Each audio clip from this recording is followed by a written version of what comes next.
I look at taking a vaccination as part of the social contract. You take the vaccine to protect those around you. By no means was I an anti-vaxxer. I've had flu vaccines in the past and they were fine.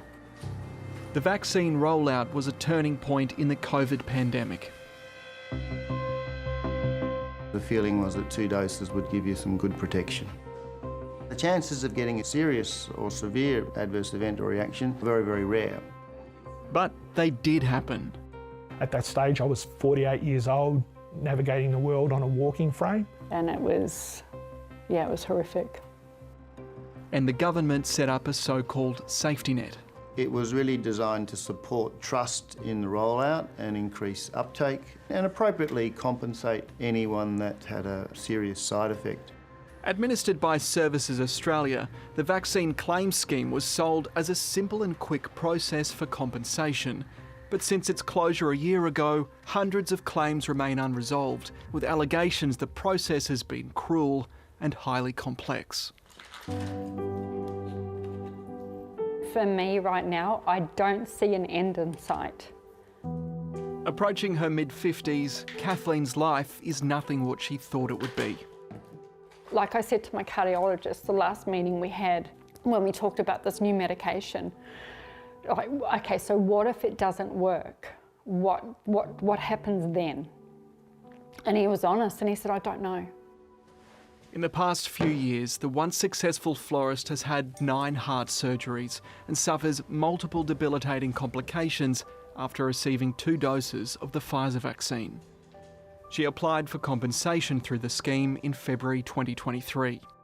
I never thought when I first went down that track that I would be staring down the barrel of 2.5 years and I'm still waiting. What a nightmare. Dylan, have you got a minute?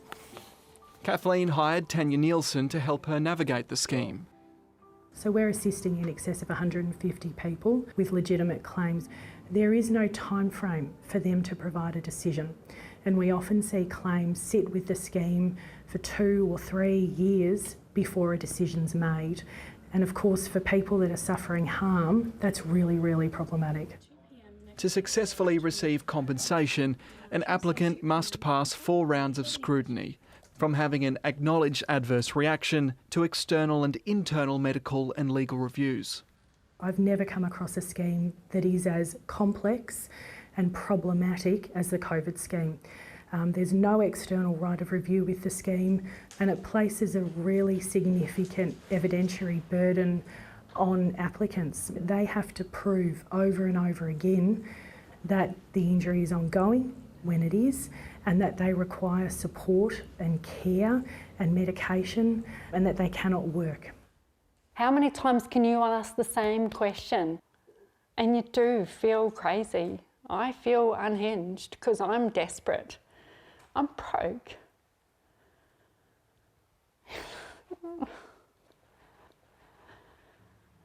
And I should not be. I should not be in this position. I shouldn't be wondering if I'm going to be able to pay my rent next month. I'm 54 years of age, for fuck's sake. You know, I worked my whole life. I had a great, great business. I should not be in this position.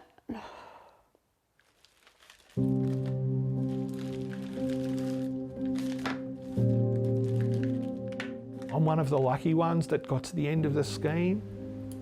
This routine is part of Chris's new life, a weekly transfusion to prevent his autoimmune system from attacking his nerves, the result of his reaction to the AstraZeneca vaccine. We started that process of gathering the information to make a claim in March of 2022. Medical reports, costs of medication, proof of employment, proof of salary, occupational therapist reports, specialist reports. From the day that we submitted it to the day that I got an offer of compensation was 498 days. In that time, he admits he felt like giving up. It was really cruel. And look, my view on the way that the scheme was administered was that there were people waiting for me to either go away because it was too hard or pass away. When Chris finally received his offer, it was so complicated he needed the assistance of a taxation barrister, who told him 1/3 of his settlement would be taxed. No amount of money is ever going to give me back what I've lost. You know, I've lost a 30-year career. The relationship with my wife and my children has changed. The relationship with my wider family has changed. So it's just very hard to put my head around any situation where someone has hurt you and has been asked to make a settlement, and then they get to go, here's your settlement, but I'm taking 1/3 of it back. Tanya outlined that issue as one of several concerns in a letter of complaint penned to Health Minister Mark Butler, and received a response from his office last fortnight. With the scheme having closed, changes to the scheme policy are not under consideration. What do you make of that?